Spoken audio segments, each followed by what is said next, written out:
Bonjour à tous, donc on va reprendre notre cours sur les suites géométriques.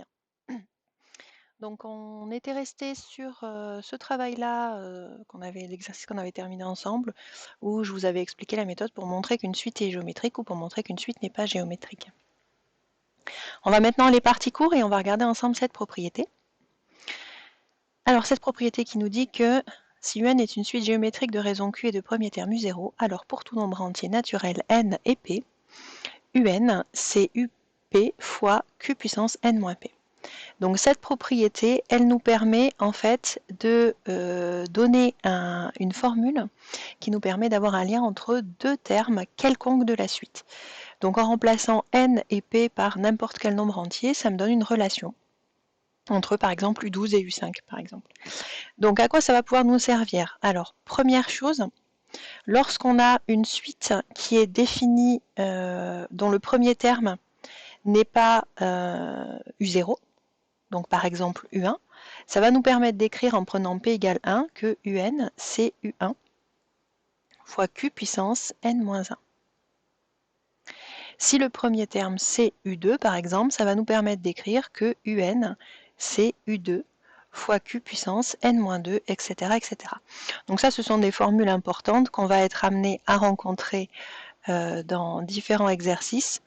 D'accord, en fonction du premier terme de ma suite géométrique, je vais pouvoir écrire une relation, donc la formule explicite de ma suite géométrique, si elle démarre à U1 ou si elle démarre à U2. Deuxième type d'exercice qu'on va pouvoir résoudre avec cette formule-là, si je sais que j'ai une suite géométrique, que je connais la raison et que je connais un terme quelconque, ici c'est U4 qui est égal à 0,1, eh bien je vais pouvoir calculer n'importe quel terme de la suite, par exemple ici U9, directement sans passer par l'écriture de la formule explicite. Alors comment on fait? Mais on va appliquer la formule ici, donc c'est n qui va valoir 9, et puisque c'est U4 que je connais, pour la valeur de P, je vais prendre 4. Ça me donne donc U9 égale U4 fois Q puissance 9 moins 4. U4 c'est 0,1 fois Q c'est-à-dire 2 puissance 5, 9 moins 4, ça fait 5. Donc 0,1 fois 2 puissance 5, ça fait 3,2. Donc voilà les deux façons différentes dont on va pouvoir utiliser cette formule qui est dans cette propriété. On va tout de suite aller partie exercice, appliquer ça sur l'exercice 24, page 31, et on ne va traiter ensemble que les questions A et B. Les questions suivantes seront à chercher pour mercredi prochain. Alors, reconnaître parmi les suites définies ci-dessous celles qui sont géométriques et préciser alors leur premier terme, leur raison et leur formule explicite. Alors, avant que vous ne commenciez à chercher cet exercice, juste une petite information. Pour la méthode qu'on va devoir utiliser ici, il va falloir ne pas utiliser, on ne va pas être obligé d'utiliser la méthode dont on a reparlé tout au début de cette vidéo, puisque comme on nous donne des suites définies par récurrence, on a directement UN plus 1 en fonction de UN ici directement. Donc on sait directement qu'elle est géométrique et on connaît la raison. Voilà, je vous laisse mettre cette vidéo en pause et chercher les exercices avant d'aller plus loin. Allez, on y va pour la correction de ces exercices. Donc petit a. On n'a que pour tout n entier naturel, UN plus 1, c'est 2 fois UN. Donc on sait directement que UN c'est une suite géométrique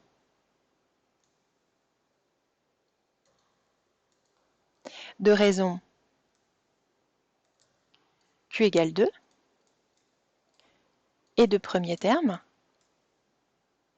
U0 égale 3. La formule explicite qu'on va pouvoir écrire, c'est UN égale U0, donc c'est 3, fois la raison 2 à la puissance n. On regarde le petit b maintenant. Donc cette fois-ci, c'est UN plus 1 égale UN sur 5. Ce que je vais faire, moi, avant de démarrer, c'est l'écrire sous une forme qui nous fasse bien apparaître la relation de récurrence qui définit une suite géométrique. UN égale 1/5 de UN. Donc on peut en conclure que ma suite est géométrique de raison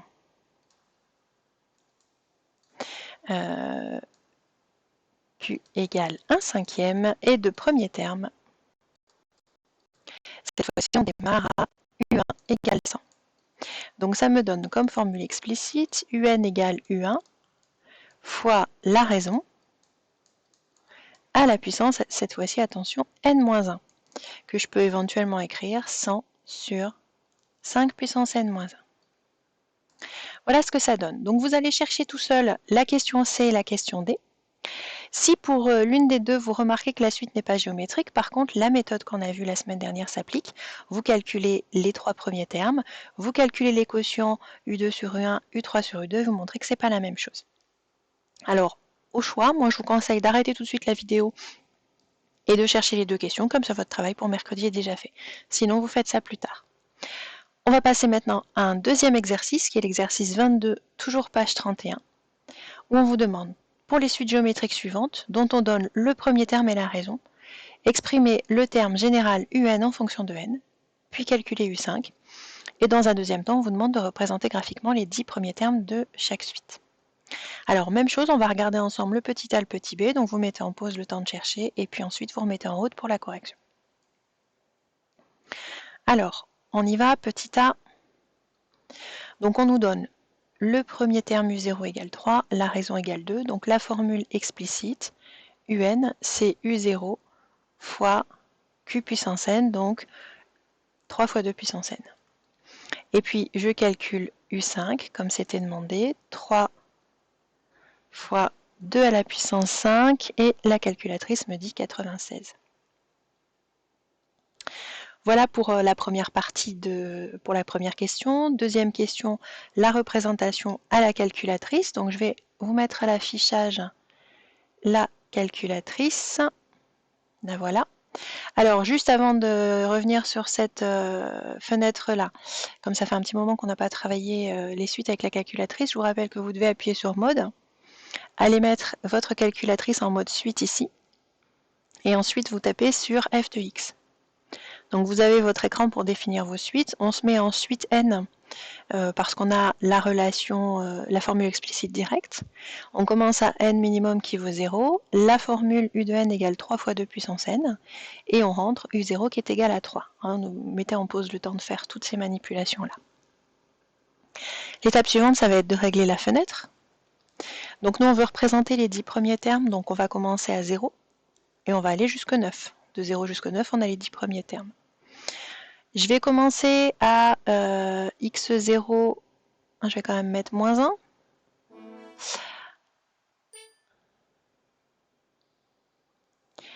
1. Histoire de voir apparaître les axes. Et pour y, j'ai mis ces valeurs-là parce que c'est très grand, donc en fait on peut faire un zoom 0, je vous rappelle, pour voir correctement les choses s'afficher. Donc voilà ce que ça donne pour cette suite. Donc la suite est représentée, je vous rappelle, par un nuage de points. Ce sont les points bleus que vous avez devant vous à l'écran qui représentent notre suite. Donc les premiers termes ne sont pas très visibles parce que c'est, comme c'est le cas assez régulièrement pour les suites géométriques, une suite pour laquelle on a des valeurs qui grandissent très très vite. Donc voilà ce que ça donne. On va rebasculer sur ma fiche avec l'exercice pour faire la deuxième question. Alors, petit b. Je commence à U0 égale 10 et cette fois-ci la raison c'est 1/2. Donc UN c'est 10 fois 1/2 à la puissance n, que je peux écrire 10 sur 2 puissance n. Et j'ai U5 qui est égal à 10 sur 2 puissance 5 équivaut 0,3125. Donc même chose que tout à l'heure, je vais maintenant aller ouvrir la calculatrice. Voilà. Donc il va falloir aller changer ma suite. On commence toujours à n égale 0. Je suis descendu trop bas. L'expression de ma suite maintenant, c'est 10 sur 2 puissance n.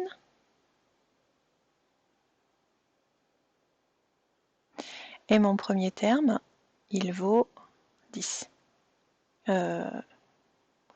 le premier terme, c'est 10, pardon. Je vais aller changer ma fenêtre. Donc au niveau des Y, à mon avis, ça va être tout petit. Donc pour l'instant, je vais mettre entre -1 et 1 avec une graduation à 0,1. On va voir ce que ça donne. Voilà, j'ai pas tout à fait l'intégralité de mes termes. Oui, puisqu'il faut que je commence à 10.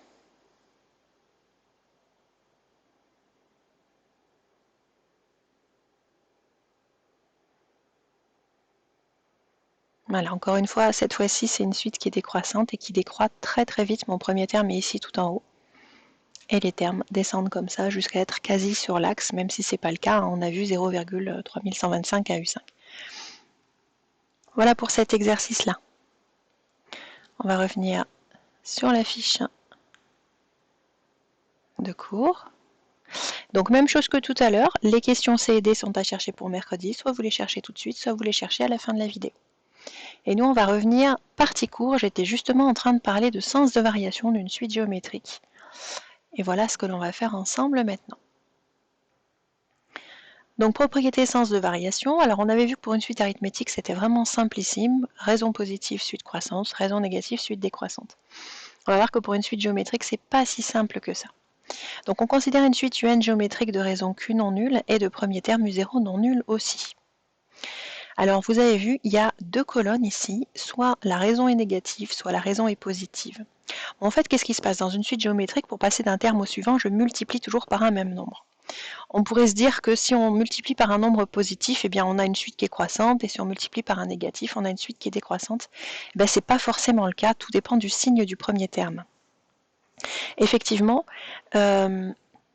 si je multiplie par un nombre qui est négatif déjà, si ma raison est négative, eh bien UN n'est pas monotone. Que mon premier terme soit négatif ou positif, elle ne sera pas monotone. Qu'est-ce qui va se passer? On appelle ça une suite alternée.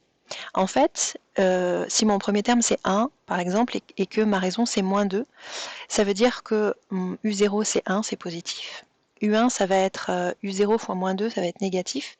Puis ensuite je vais encore multiplier par un négatif, le terme suivant sera positif. En fait, les termes de ma suite vont être de signes alternés, négatif, positif, négatif, positif, négatif, positif. On ne pourra pas avoir de sens de variation. Deuxième possibilité, si je multiplie par une raison qui est entre 0 et 1. Eh bien, si mon premier terme est négatif, ma suite est croissante. Si mon premier terme est positif, ma suite est décroissante. Multiplier un nombre positif par quelque chose qui est compris entre 0 et 1, eh bien, on va diminuer la valeur. C'est par exemple multiplié par un demi, c'est divisé par 2, donc je diminue au fur et à mesure. Mais attention, si je démarre avec un nombre négatif, ça va augmenter. Si Q égale 1, dans tous les cas, ma suite est constante. Et si Q est plus grand que 1, premier terme négatif, la suite est décroissante. Premier terme positif, la suite est croissante. Donc de deux choses l'une, soit vous apprenez ce tableau par cœur, soit vous essayez avec des exemples de voir ce qui se passe en fait. Alors nous justement, on va regarder trois exemples ici. On a représenté ci-contre la suite géométrique UN de raison 2 et de premier terme 0,5. Donc on est dans le cas où Q est plus grand que 1 et le premier terme est positif. Donc vous commencez à 0,5 et en fait au fur et à mesure on va multiplier par 2. Donc forcément, ma suite, ça va être une suite croissante. Ce qui nous permet de l'affirmer, ce qu'on va nous noter nous ici au niveau de l'exercice, c'est qu'on a une raison Q qui est plus grande que 1 et un premier terme U0 qui est positif. Donc, UN est croissante.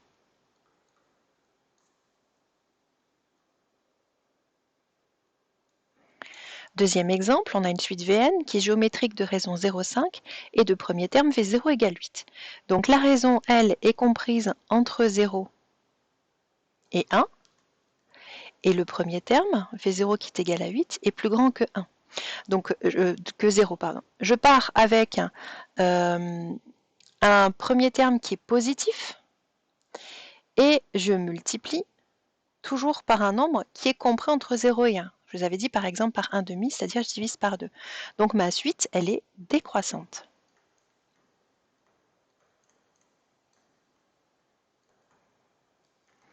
Si je m'en réfère au tableau de la propriété qui est au-dessus, on a Q qui est entre 0 et 1 ici, et on a un premier terme qui est positif. La suite est strictement décroissante.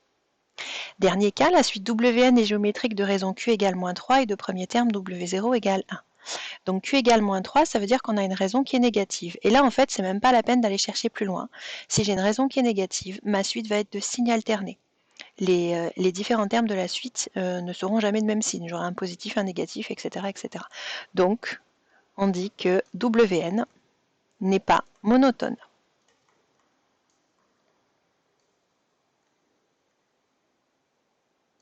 Voilà comment ça fonctionne. Donc on va aller appliquer ça sur un début d'exercice, le 43, page 33. Alors comme les précédents, on va juste ensemble faire les deux premières questions et les deux suivantes seront à chercher pour mercredi. Donc pour les suites géométriques suivantes dont on donne le premier terme et la raison, déterminer le sens de variation. Donc c'est une application directe, on va faire exactement la même chose que sur la propriété qui est juste au-dessus. Allons-y. Je vous prenez le temps de chercher avant de regarder la correction. Alors première question. On a une raison qui vaut 2, donc Q est plus grand que 1. On a un premier terme qui vaut 3, qui est donc positif. Si je m'en réfère au tableau, ma suite UN est croissante. Parce que c'est une suite géométrique, hein, bien sûr. Pour le deuxième, j'ai Q qui vaut 4 cinquièmes, donc entre 0 et 1. Et j'ai un premier terme qui est négatif. Donc ça, c'est un cas qu'on n'a pas encore rencontré. On va aller regarder dans le tableau. On a Q qui est entre 0 et 1. Et mon premier terme qui est négatif, ça veut dire que ma suite est croissante.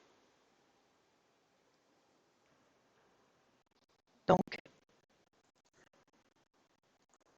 Vn est croissante. Voilà, j'espère que tout est clair pour vous. N'hésitez pas à m'envoyer des petites questions sur Pronote s'il y a des choses qui ne sont pas bien claires encore. Je vous laisse chercher de terminer les deux dernières questions de chacun de ces 3 exercices pour mercredi. Et puis donc, on verra la correction ensemble mercredi.